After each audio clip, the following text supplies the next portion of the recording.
আজকে new market থানার একটি মামলায় সাবেক এডিশনাল ডিআইজি লালবাগ জোনের মশিউর রহমান, যাকে আজকে নিউ মার্কেট থানার একটি হত্যা মামলায় বিজ্ঞ আদালতে নিয়ে আসা হয়েছে।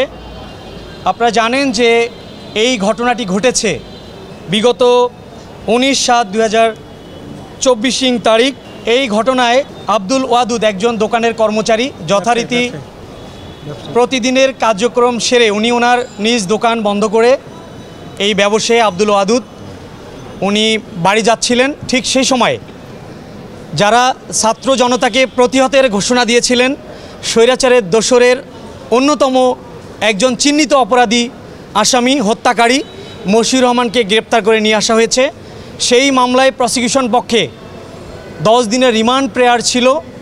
বিজ্ঞ আদালত সন্তুষ্ট হয়ে এই মশিউর রহমানের বিরুদ্ধে যে কারণে তারা গুলি চালিয়েছিলেন, যে কারণে পরিকল্পিতভাবে হত্যাযজ্ঞ চালিয়েছেন, ছাত্র জনতাকে গুলি করে এই আব্দুল ওয়াদুদকে ঘটনাস্থলে গুলি করে নিহত করেছেন, তার এই রিমান্ডের ব্যাপারে মামলার এফআইআরের বর্ণনা, ফরওয়ার্ডিংয়ের বর্ণনা অনুযায়ী এই মামলায় মশিউর রহমান একজন এজাহার নামীয় 24 নং আসামি।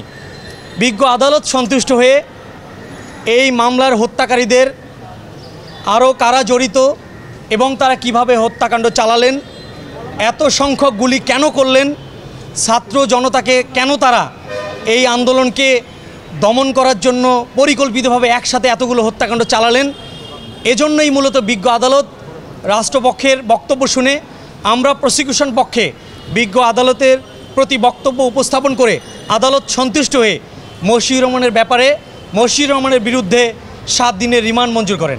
আরও একটি মামলায় যাত্রাবাড়ি থানার মামলা, যেটি এফআইআর নাম্বার 23, যাত্রাবাড়ি থানার মামলা নং 23/8/24, মাজারুল ইসলাম যিনি সাবেক ওসি, এই মাজারুল ইসলামের ব্যাপারে আজকে যাত্রাবাড়ি থানার যে ঘটনা সেটি আজকের মামলার ফরওয়ার্ডিংয়ে পরিষ্কার।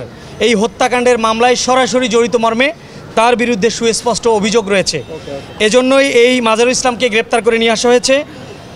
ভিকটিম আরিফ মাত্র 16 বছর বয়সী, সে লর্ড হার্ডিস সিনিয়র ফাজিল মাদ্রাসার প্রথম বর্ষের একজন ছাত্র, যিনি 19/7/2024 তারিখ সকাল 9 ঘটিকায় ছাত্র জনতার যে স্বতঃস্ফূর্ত আন্দোলনের ডাক ছিল, সেই ঘোষণায় তিনিও একজন আন্দোলনের সমর্থক হিসেবে এই যাত্রাবাড়ি থানাধীন ঘটনায় উনি গিয়েছিলেন। পরবর্তীতে এই মাজারুল ইসলাম সহ আরও যারা এই মামলার এই হত্যাকাণ্ডের সঙ্গে জড়িত, তারা এই হত্যাকাণ্ডটি ঘটিয়েছেন এবং সরাসরি এই আরিফকে গুলি করে তাকে হত্যা করেছেন এবং তার বাবা ইউসুফ উনি এই মামলাটি দায়ের করেছিলেন। আজকে ঢাকা মেডিকেলে যখন তার বাবা যান, গিয়ে দেখেন যে অসংখ্য গুলির দাগ রয়েছে, অসংখ্য গুলির ছিদ্র তার শরীরে রয়েছে। আপনারা জানেন এই মাজারুল ইসলাম সহ যাত্রাবাড়ি থানার যে ঘটনাটি ঘটেছে, এখনও অসংখ্য বাবা মা তাদের সন্ততিকে খুঁজছেন এবং ইতিমধ্যে আপনারা জেনেছেন, আপনারা আরও অবগত হয়েছেন যে রায়েরবাগের যে বৌদ্ধভূমি বুদ্ধিজীবী যে কবরস্থান, সেখানে অসংখ্য বেওয়ারিশ লাশ দাফনের ঘটনা রয়েছে এবং সেখানে একসঙ্গে একই দিনে অসংখ্য লাশের সন্ধান পাওয়া গিয়েছে।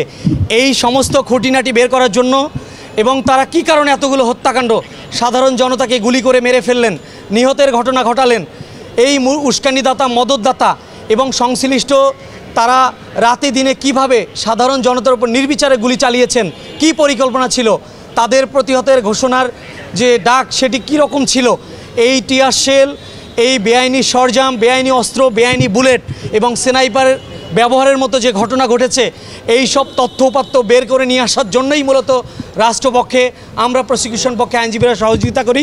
সেখানে 10 দিনের রিমান্ড চাওয়া হলে বিজ্ঞ আদালত সন্তুষ্ট হয়ে এই আসামির বিরুদ্ধে যে রিমান্ডের আদেশটি পেন্ডিং রেখেছেন। আমি রিমান্ডের যে আদেশটি এটি এখনও পাইনি। বিজ্ঞ আদালত 5 দিনের রিমান্ড মঞ্জুর করেছেন। 5 দিনের রিমান্ড মঞ্জুর করেন মাজারুল ইসলামের বিরুদ্ধে। ভাটারা থানার মিজানুর রহমান 5/8/24 এফআইআর নাম্বার, যেটি 5 নম্বর এফআইআর, তাকে একটি মামলায় গ্রেপ্তার দেখানো হয়েছে। একজন পুলিশের দায়িত্ব এবং কর্তব্য এবং ঊর্ধ্বতন কর্তৃপক্ষের নির্দেশে সে দায়িত্ব এবং কর্তব্য পালন করেছিলেন। বিজ্ঞ আদালতে আমরা সাবমিশনে বলেছি যে ঘটনার সাথে ওনাকে সম্পৃক্ত করা হয়েছে। এই ঘটনার সাথে উনি কোনো ওতপ্রোতভাবে প্রত্যক্ষ পরোক্ষভাবেও জড়িত নয়। রাষ্ট্রপক্ষ থেকে বলা হয়েছে যে উনি এই ঘটনার সাথে ইন্ধন দিয়েছেন, ঘটনার সাথে উনি উস্কানি দিয়েছেন এবং ঘটনার সাথে প্রত্যক্ষ পরোক্ষভাবে জড়িত। আমরা বিজ্ঞ আদালতে বলেছি আমি একজন সরকারি কর্মকর্তা এবং আমার দায়িত্ব যেটি সেটি আমি পালন করেছি এবং আমার কোনো সুযোগ নাই ইন্ধন দেওয়ার এবং প্রত্যক্ষ পরোক্ষ সহযোগিতা করার, এবং সেই হিসাবে এই ঘটনায় আমার কোনো সম্পৃক্ততা নেই। আমরা বিজ্ঞ আদালতে বলেছি যে আজকে পুলিশ প্রশাসন তাদের বিরুদ্ধে যেভাবে ঢালাওভাবে মামলা করা হচ্ছে, আসামি হচ্ছে, তাহলে পুলিশ প্রশাসনের যে ডিসিপ্লিন সেটা ভেঙে পড়বে এবং সাধারণ জনগণ